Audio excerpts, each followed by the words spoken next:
This morning we're going to continue looking at attitudes. That's kind of what we've been doing during the summer, during the message time. And we're going to go back to the people of God as they are in the wilderness. You know, they're just such a great case study for attitudes. Such a great case study for attitudes. Always not the best attitude. And so this morning we're going to look at a passage in Numbers chapter 13 where God has brought them, led them. They're right on the cusp of the opportunity to go into the promised land. And you know the story, and we're going to find here that they have a choice. And that's what attitudes are. Attitudes are choices. They have a choice. And the attitude that they're going to have regarding what is in front of them, and the choice they make is going to have significant outcomes. So in Numbers chapter 13 says, the Lord said to Moses, send some men to explore the land of Canaan, which I am giving to the Israelites. So God just restates, this is not the first time they've heard this. God is simply restating what He has been saying time and time and time again, that He is taking them out of Egypt, He's leading them to a land of promise. So He said, I'm giving to the Israelites. From each ancestral tribe send one of its leaders. So at the command of God, Moses sent them out from the desert of Paran. All of them were leaders of the Israelites. So we got 12 leaders, one from each tribe. So they went up and explored the land from the desert of Zin as far as Rehob and towards Leboth Hamath. When they reached the valley of Eshcol, they cut off a branch bearing a single cluster of grapes.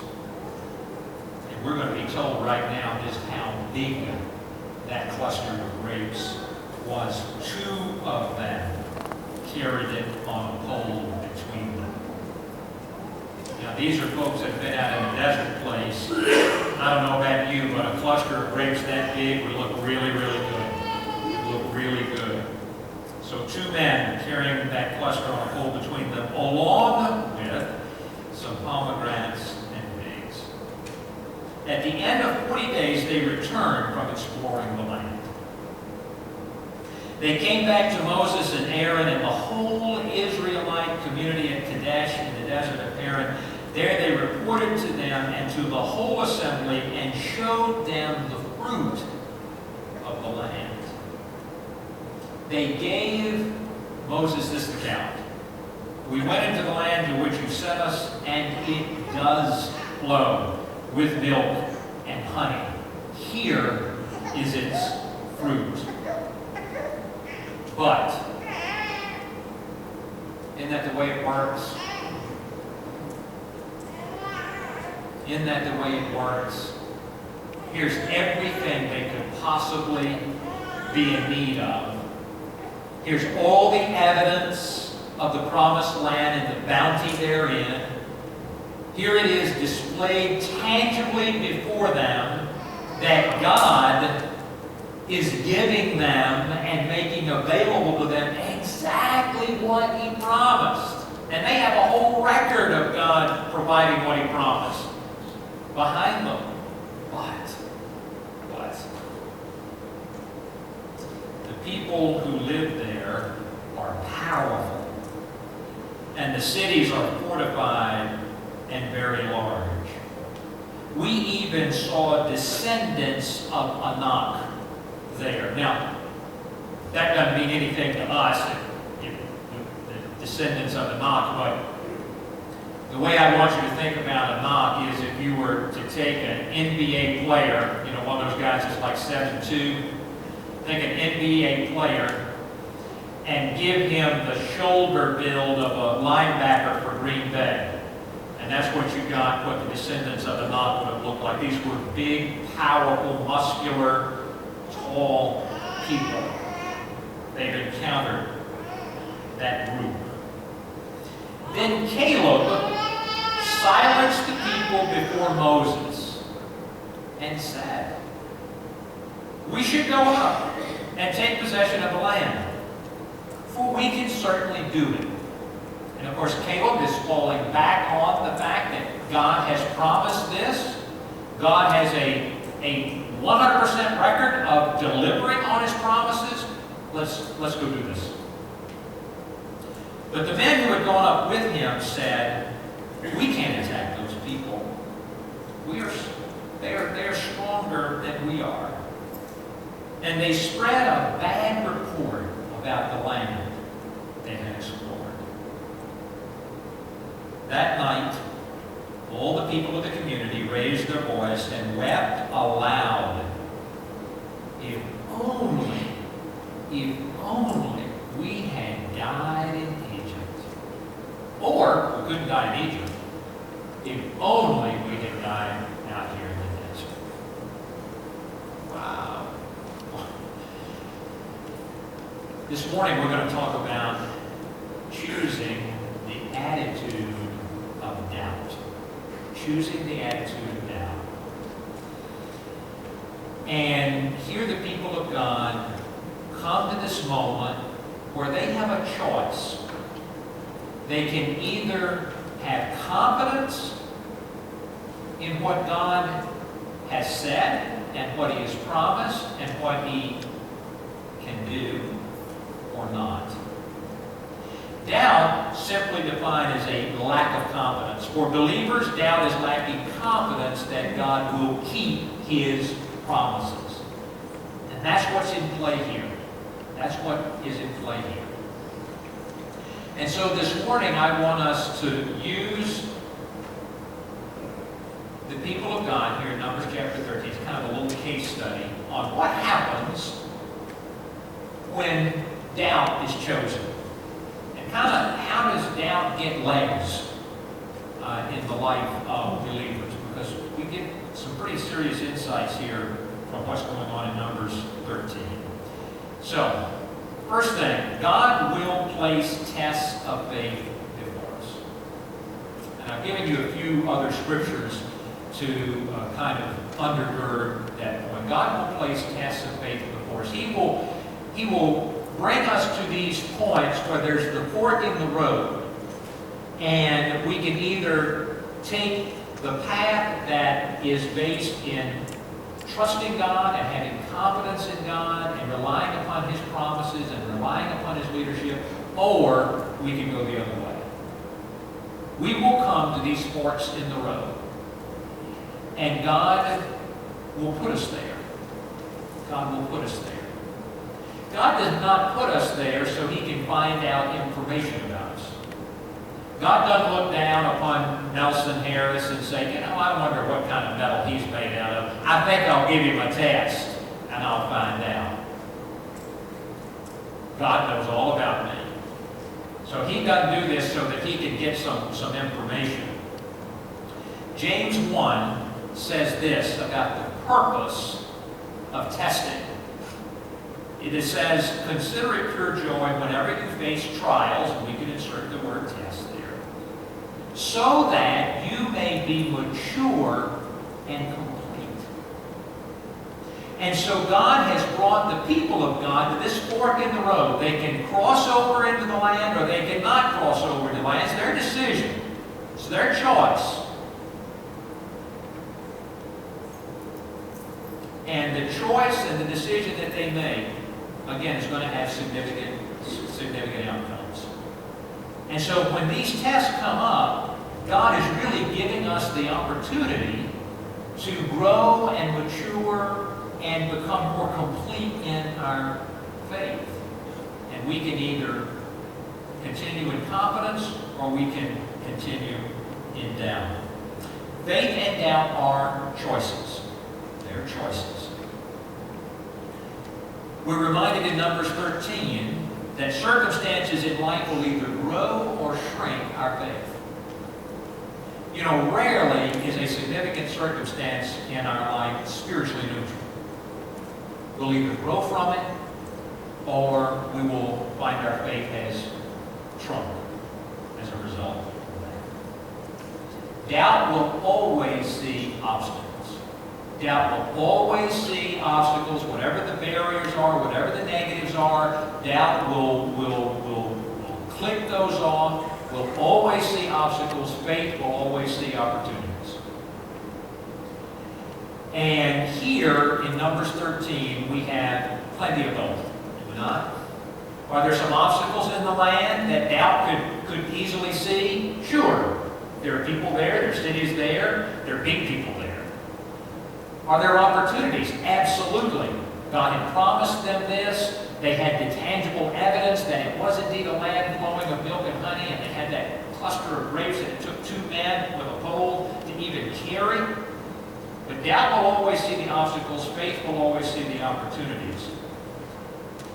And I want you to see here that doubt always has many disguises. Doubt always has many disguises. And we can see a few of those in this passage. And I'm going to talk about those in just a second. But I want to pause for just a moment and just kind of illustrate what I've said thus far. I teach a couple classes over at Virginia Western, and just finished up teaching an online class on the Old Testament this spring. I don't like really doing online classes because it gives me no interaction, FaceTime with the students. You know, you're just kind of doing everything through email and video and all that kind of stuff. Anyway, at the end of the semester, I turned in the grades, and about a week later, one of the students reached out to me. That student had gotten a D. And the student said, I don't really understand how I got a D. Could I come and talk to you about my grade? And I said, sure. And so anyway, we made arrangements for him to come over, and he just met me one morning here at the church office. And so anyway, to kind of give you a little context for the conversation, there's 2 tests, and those 2 tests, midterm and final, count about 50% of the total grade.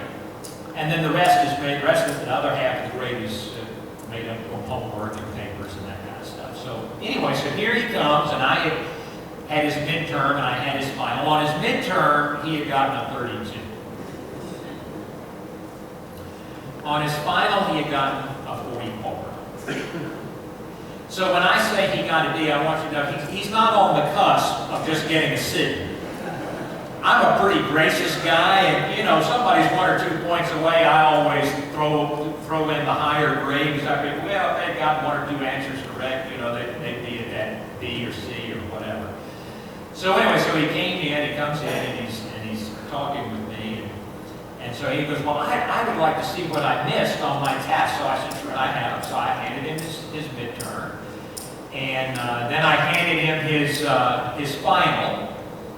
And so he takes his final and he goes, well, what's the correct answer to number 14? So I don't know.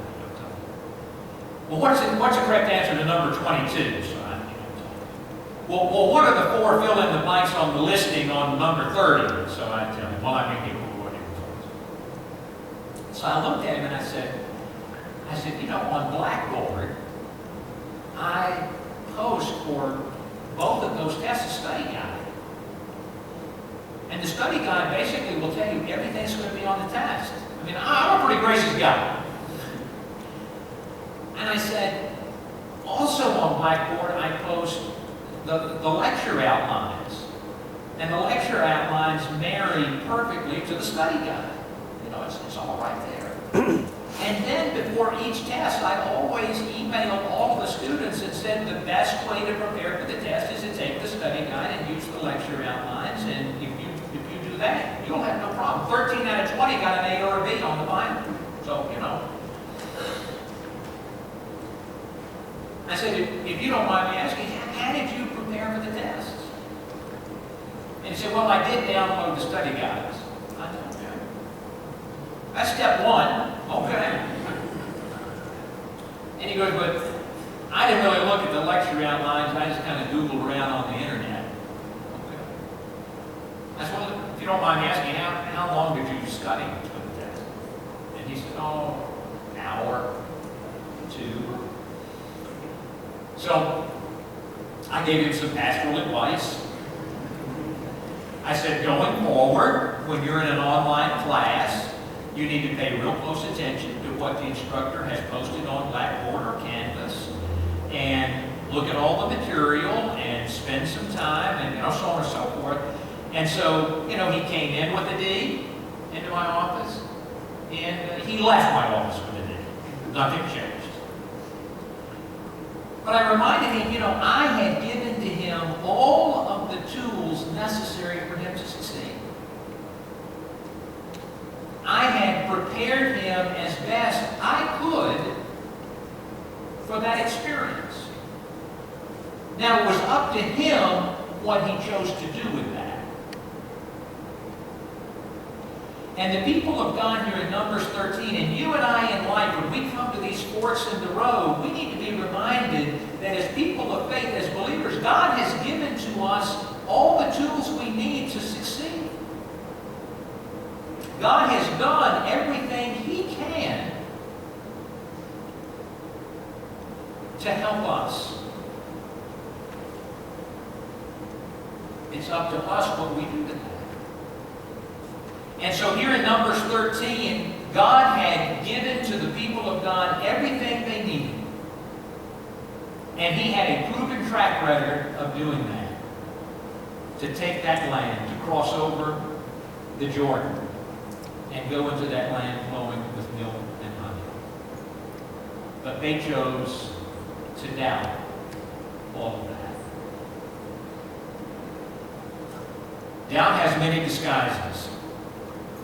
And we have four that crop up quickly here in Numbers 13. One is, when doubt is chosen, it can take on the disguise of fear. They're stronger than we are. They're stronger than we are. Anger. The community raised their voice.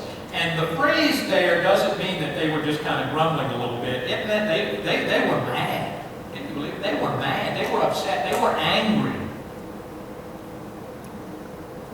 at what was in front of them. Bitterness is another disguise that doubt will take on. If only we had died in Egypt.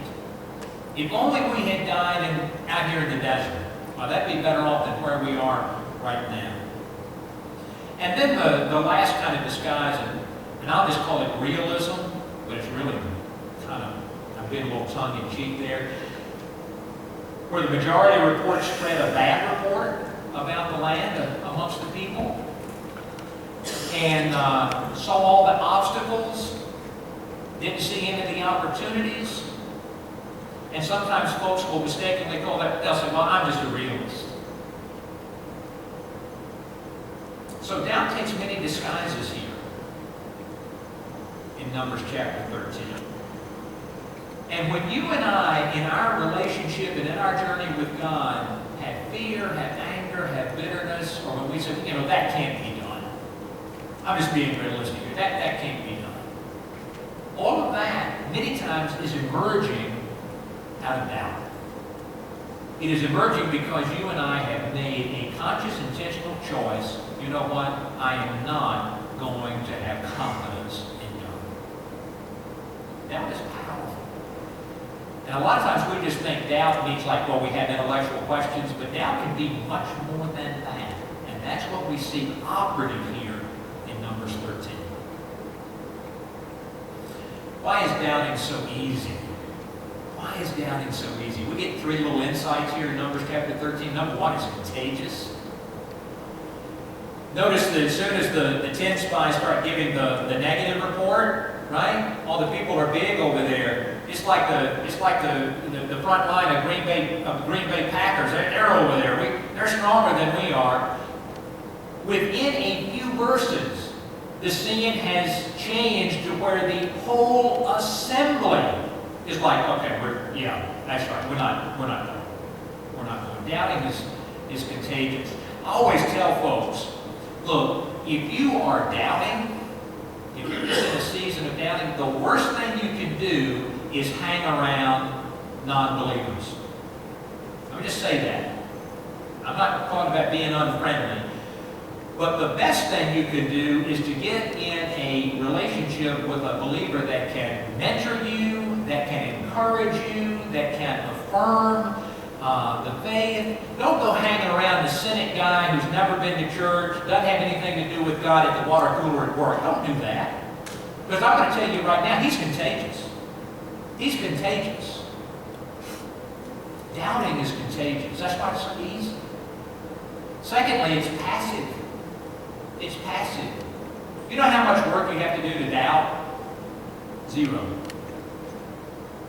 You and I don't have to work at doubting.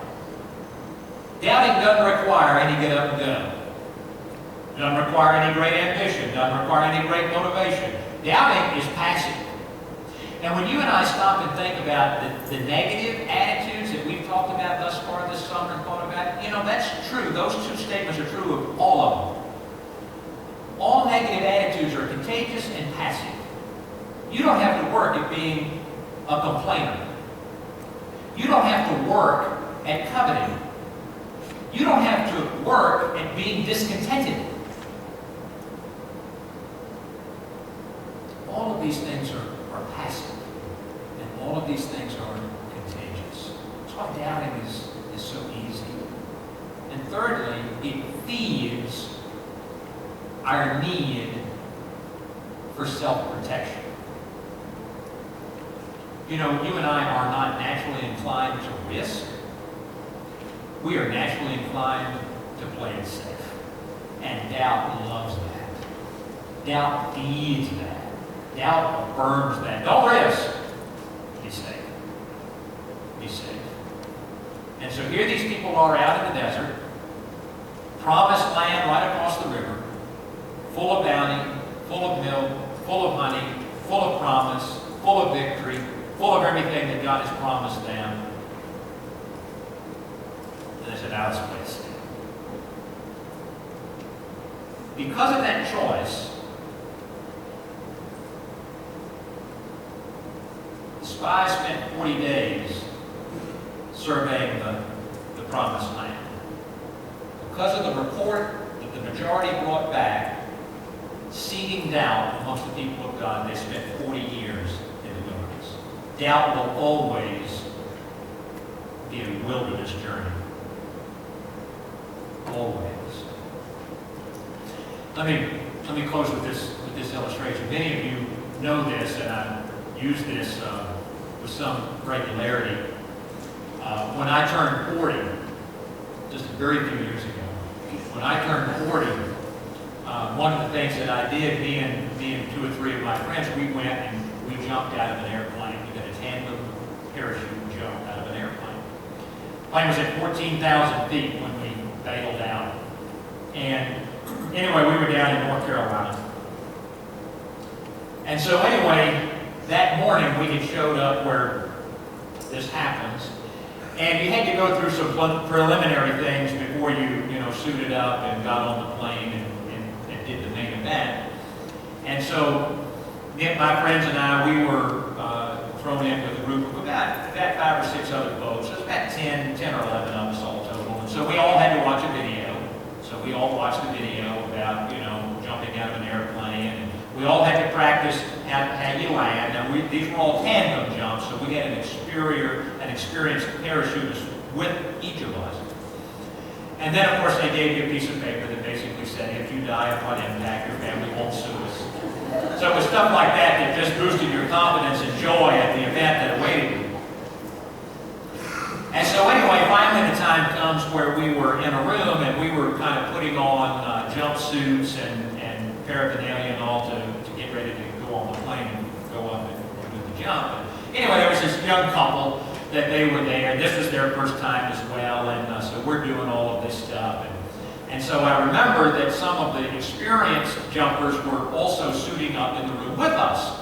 And the packs that had all the parachutes were lined up on the table. And so the man in this couple, jokingly, with a little bit of some nervous laughter, looks at one of the experienced guys and he says, gee, I hope the parachute has been packed correctly.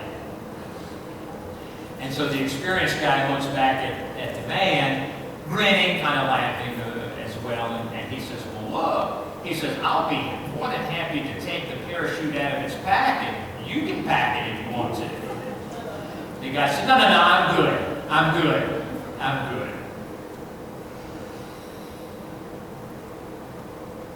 We get to forks in the road. And we begin to say, gee, I wonder if God has packed this correctly. I wonder if this is really going to work. I wonder if I should trust enough to do this.